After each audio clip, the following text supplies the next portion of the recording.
After all the major metal work was done on our '68 Camaro, the body tub was ready to go to the media blaster and have the bottom side and the interior sandblasted.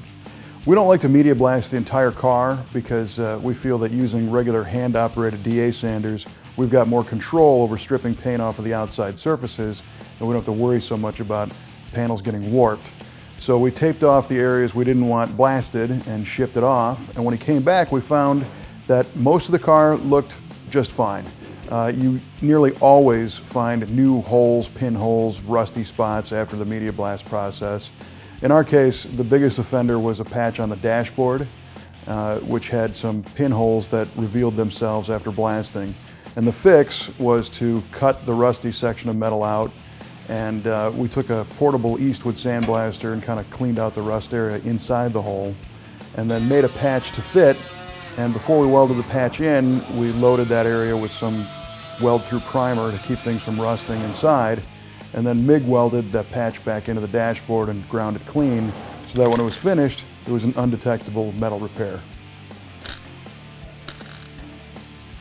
The next step was to take the DA sanders out and sand off all the outside paint and E-coat off the new panels and prep this thing for a final cleanup so that we could get some epoxy primer on it. Kelly normally leads the team in cleaning up the body tub after the sandblast process. After it gets media blasted, we bring it back. We get a whole bunch of air guns and vacuum sweepers, and it's on a twirler, so we kind of spin it a whole bunch of times, and we just throw sand everywhere. It gets in the rocker panels, it gets down in your trunk drops, in your frame rails. It's in every crack everywhere. So we try to blow out as much as we can, and we try to vacuum out as much as we can. Even now, it's been here 3 or 4 days like this in bare metal that we've been working on, and every time we move it, more sand hits the floor. So we're gonna finish cleaning, and then we'll blow it out again and vacuum it out again, and you know, you kind of even hit on things to try to shake it out. It's just a big process to try to get as much sand out. And then after that, we DA'd the whole car with 80 grit. Another cool thing is we have a little 3-inch DA, and that helped in all the little edges and angles and hard to reach spots. We also used 6-inch DA and an 8-inch, what they call mud hog, but we just used it gently to kind of clean in areas that we didn't really need hard things blasted off. It just had paint left over. We kind of just went over that even with the 8-inch or the 6-inch.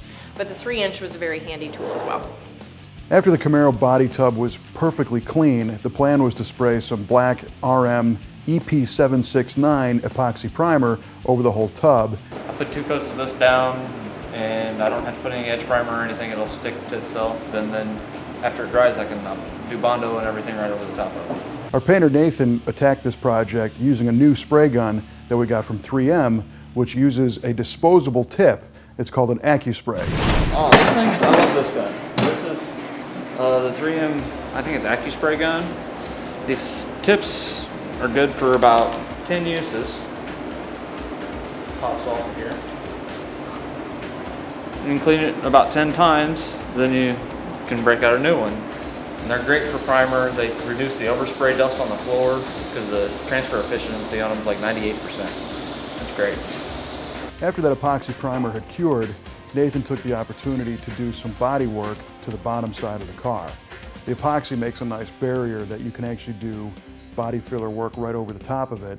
And then if you sand through it, you just come back and touch it up again and in preparation for the next step.